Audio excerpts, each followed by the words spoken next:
कालच्यापासून जे जंतर मंतर येथे जी घटना घडत आहे, जे काही आंदोलन होत आहे, त्याच्यात ज्या व्हिडिओज आणि जे फुटेज समोर येत आहे, तर ते पाहिल्यानंतर कालच्यापासूनच अस्वस्थ होतोय. पण सकाळी-सकाळी आता एक बघितलं, की धर्मेंद्र प्रधान हे म्हणतात, की या लोकांना हे देशद्रोही आहेत, ह्यांना देशाचं तुकडे-तुकडे करायचे आहेत. मग जर एवढीच तुम्हाला देशाची जर काळजी असेल, तर एकदा रिझाइन देऊन तर बघा ना तुम्ही. एकदा रिझाइन देऊन बघा, म्हणजे देशाचे तुकडे होतेत, हे सगळे शांत होतेत का काय होते ते पण तुम्हाला समजून येईल ना. एकदा रिझाइन दिल्यानंतर बाकी सगळ्या गोष्टी समोर-समोर येतीलच, की ह्यांना नेमकं करायचंय काय? मग तुम्ही रिझाइन का देत नाही? जर तुमचं रिझाइन मानणं हा देशद्रोह असेल, तर ते मग देशद्रोह करायला काय अडचण आहे? जर तुम्ही तुमचं काम व्यवस्थित करत नसाल आणि त्याच्यासाठी जर आम्ही तुम्हाला मग विचारणा केली आणि ही विचारणा करणं म्हणजेच जर देशद्रोह असेल किंवा कोणत्याही गोष्टीची विचारणा करणं ही जर तुम्ही त्याला अँटी नॅशनल बनवत असाल, तर हे पूर्ण चुकीचं आहे. आणि याला समर्थन करणं, मला म्हणायचं नाही, की त्याच्यामध्ये मागण्या जे चालू आहेत आणि त्याच्यात अजून एक गोष्ट सगळ्यात जास्त हायलाइट केली जाते, की तुम्ही तुम्ही का आलात इथं प्रोटेस्टला? म्हणजे तुम्ही नीटची तयारी करता का? तुम्हाला काय इफेक्ट पडतो?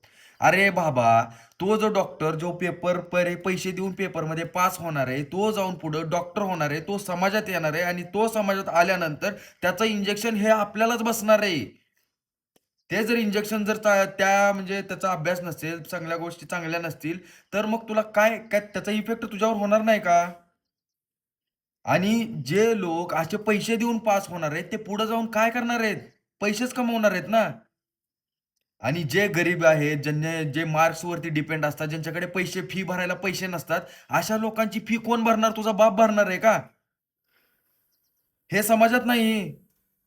म्हणजे एक जर डॉक्टर जर तर ती गोष्ट तुझ्या घरात घडत नसेल, तर ती बोलायचं नाही का? म्हणजे एकाच फॅमिलीमध्ये हे विश्वची माझे घर म्हणणारे आपण, एकाच फॅमिलीमधल्या एका लहान मुलाला किंवा कोणत्याही व्यक्तीला काय झालं, तर त्याच्यावर त्याच्या आईनं, भावानं, बहिणीनं कुणीही बोलायचं नाही का? बापानं बोलायचं नाही का?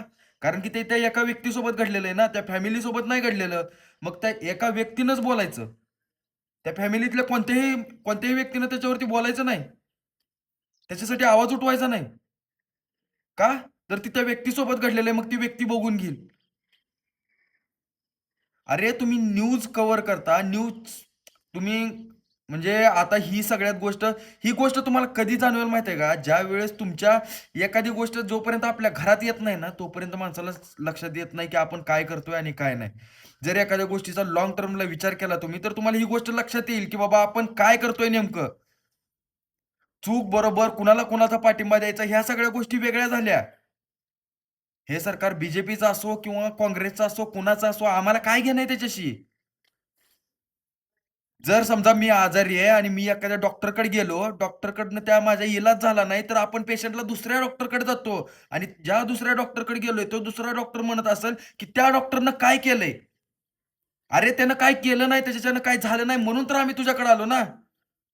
जर त्याच्याकडनं झालं असतं, सगळ्या गोष्टी व्यवस्थित झाल्या असत्या, तर आम्ही तुझ्याकडे कशाला आलो असतो? आणि मग तुला विचारणारच ना, आम्ही नाही विचारणार तर कोण विचारणार तुला? तू राजीनामा देऊन तर बघ. कशाला ते हे लोकं प्रोटेस्ट करतील? या सगळ्या गोष्टी होणारच नाहीत. कशाला लाठीचार्ज करता तुम्ही? कशाला मारता त्या लोकांना? काय मागणी करतायत त्यांनी? या सगळ्या पेपरफुटी झाली, ह्याच्यामध्ये इतके जण लोक मेले आणि या सर्व गोष्टींना जबाबदार कोण मग? आता हे सगळं जे चालू आहे, ह्याच्याबद्दल मला म्हणायचं नाही, की हे सगळं चांगल्या वेनं चालू आहे का काय? पण एवढं वाढवायची गरजच नव्हती ना. एवढं वाढवायची गरजच नव्हती. ज्यावेळेस मागणी येत होती, त्यावेळेस तुम्ही राजीनामा द्यायचा होता. तुम्हाला तुमची खुर्ची सुटत नाही, मग या सगळ्या गोष्टी होणारच. आणि ते प्रोटेस्ट शांततेत करत होते, तर तुम्ही तिथं लाठीचार्ज करून त्यांना मारामारी करून काय करायची गरज होती? जर तुम्हाला सगळ्या गोष्टी चांगल्या प्रकारे करायच्या सगळ्या गोष्टी व्यवस्थित करायच्या तर या गोष्टी करायची गरजच नव्हती. सरळ-सरळ एक राजीनामा द्यायचा विषय संपला असता. कोणतीही एखादी प्रायव्हेट जरी कंपनी असेल, तर आपली कंपनीचं आहे असं समजू. कंपनीमध्ये जर एखादा मॅनेजर लेव्हलचा व्यक्ती जर व्यवस्थित काम करत नसेल, तर तिथल्या सी काम असतं, की त्याला त्या जॉबवरून हाकलून लावणं. तो जर म्हणत असेल, की बाबा हा मॅनेजर मी चांगलं काम करतोय, हा मॅनेजरच मला पाहिजे, तर ती कंपनी बुडाला जाते. ती कंपनी पडते, तिची प्रगती होत नाही. आणि हे जर कंपनीच्या बाबतीत घडत असेल, तर हा तर आपला देश आहे. मग देशाच्या बाबतीत या गोष्टी आपण बघायला नकोत का? आणि जर देशाच्या बाबतीत मी विचारणं किंवा देशाचं असं घडायला नाही पाहिजे आणि जे कोण म्हणतं ना, की बाबा ही गोष्ट जर तुझ्या आयुष्यात घडत नसेल, तर त्यांनी माझ्यापाशी यावं. त्याला मी एकदम व्यवस्थित स्वरूपात समजावून सांगतो, की कशा पद्धतीने ही गोष्ट तुला अफेक्ट करेल आणि काय होतं बाबा. जर एखादी गोष्ट आपल्याला रिलेट करत असेल, आपल्या समाजात समाज म्हणून आपली एक त्याच्याबद्दलची जी आपली जबाबदारी आहे, तर त्या जबाबदारीत राहून आपल्याला ते बोललंच पाहिजे आणि चूकला चूक म्हणणं आणि बरोबरला बरोबर म्हणणं हे आपलं काम आहे. जर सगळ्याच गोष्टी चांगल्या होत असतील, तर मग या सगळ्या गोष्टींना जबाबदार कोण आहे? मग जो व्यक्ती जर समजा त्यानं एक वर्षाचा गॅप घेतोय, की मला नाही एम-बी-बी-एसच करायचंय. 1 वर्षाचा गॅप घेऊन पूर्ण अभ्यास करून पुढच्या वर्षी तयारी करतोय. त्याचा 1 वर्ष तुम्ही वाया घालवताय आयुष्यातला. ती 1 वर्ष कोण देणार आहे भरून? तुमचं हे देशद्रोह, राज्यद्रोह हे जे राजकारण तुमचं चालू आहे, देशद्रोही माणूस, अरे त्याच्या आयुष्यातलं 1 वर्ष तू दे.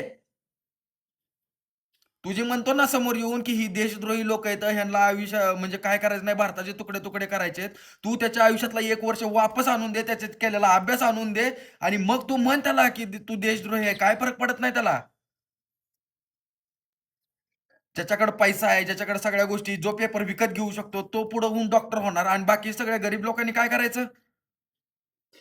ते फक्त अभ्यासाच्या जोरावरच त्यांनी हे करतात ना.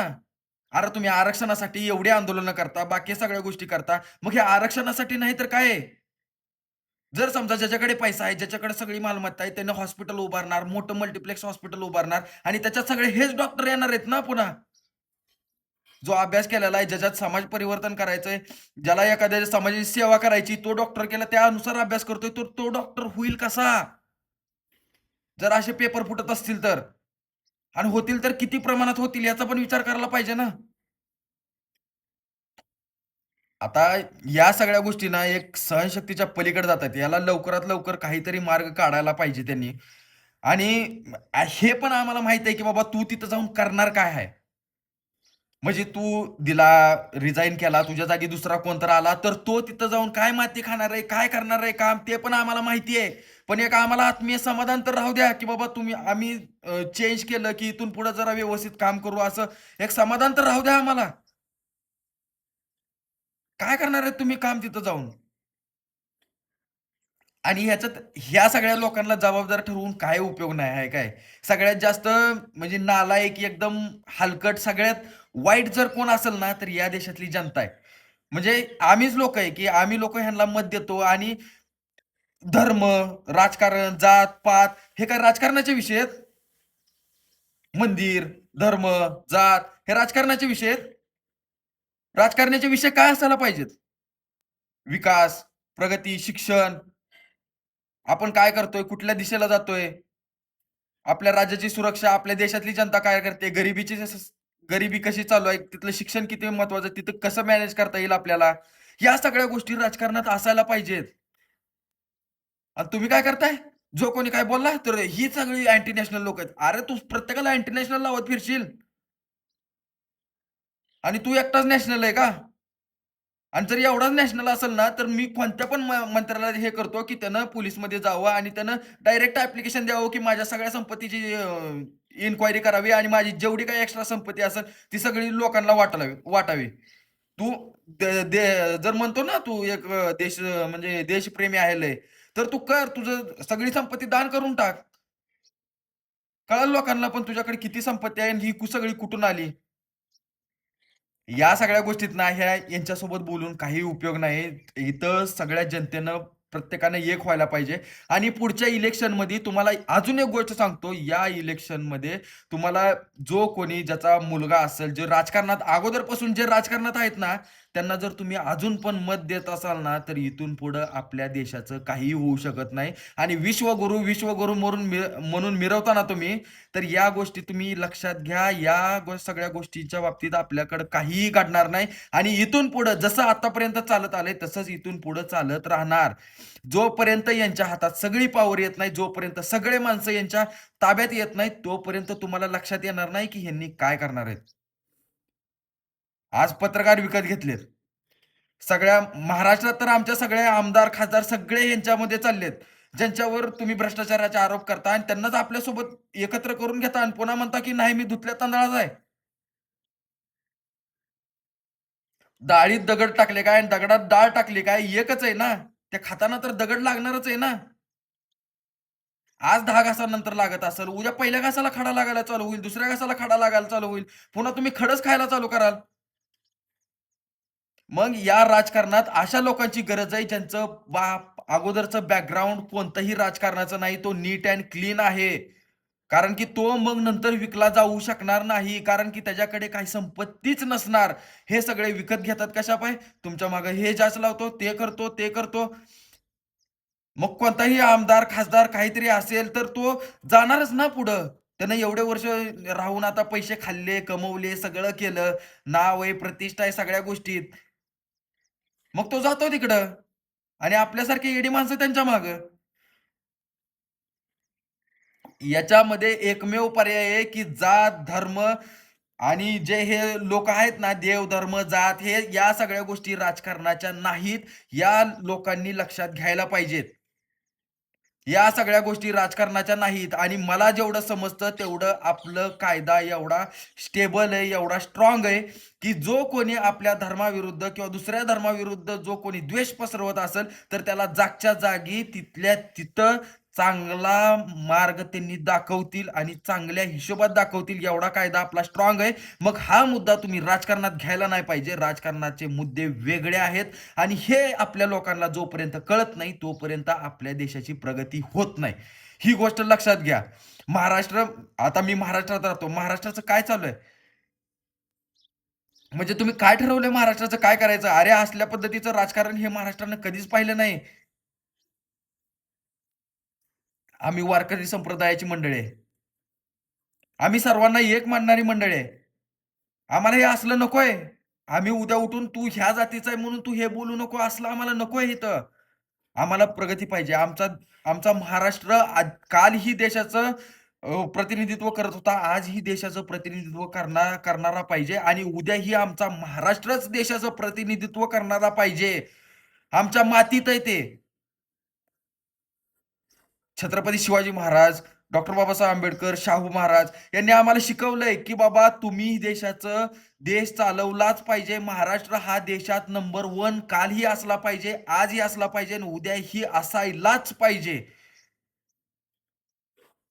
हे तुम्ही जोपर्यंत लक्षात घेत नाही ना आणि या सर्व लोकांकडून तुम्ही कामाची अपेक्षा जर करत असाल, तर आजही तुम्ही चुकीचा आहात, कालही तुम्ही चुकीचं होता आणि उद्याही तुम्हीच चुकीचं असणार आहात.